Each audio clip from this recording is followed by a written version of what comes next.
BNP chairperson Khaleda Zia এবং তারেক রহমানের বিরুদ্ধে আইসিটি আইনের মামলা বাতিল। ২০১৬ সালে চট্টগ্রামে করা বিএনপি চেয়ারপারসন খালেদা জিয়া এবং তারেক রহমানের বিরুদ্ধে আইসিটি আইনের মামলা বাতিল করেছে হাইকোর্ট। একই সঙ্গে বিএনপি নেতা শহীদ উদ্দিন চৌধুরী অ্যানির বিরুদ্ধে করা ৬ মামলাও বাতিল করা হয়েছে।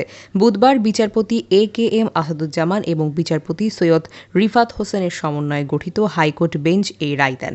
এর আগে ২০১৬ সালে ৩ অক্টোবর তৎকালীন প্রধানমন্ত্রী শেখ হাসিনাকে হত্যার হুমকি এবং শেখ মুজিবুর রহমানকে অবমাননার অভিযোগে খালেদা জিয়া এবং তার ছেলে তারেক রহমানের বিরুদ্ধে চট্টগ্রাম আদালতে তথ্যপ্রযুক্তি আইনে মামলাটি দায়ের করা হয়।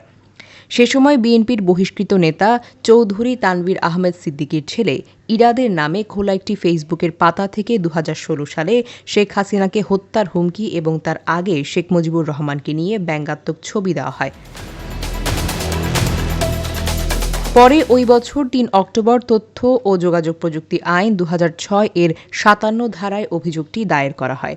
চট্টগ্রাম দক্ষিণ জেলা আওয়ামী লীগের তথ্য ও গবেষণা বিষয়ক সম্পাদক আব্দুল কাদের সুজন জেলার অতিরিক্ত মুখ্য বিচারক হাকিম আসম শহীদুল্লাহ কায়সারের আদালতে মামলাটি দায়ের করেন। পরে আদালত অভিযোগ আমলে নিলে তা মামলা হিসেবে গ্রহণ করার নির্দেশ দেন। পরবর্তী সময়ে মামলা বাতিল চেয়ে হাইকোর্টে আবেদন করা হয়।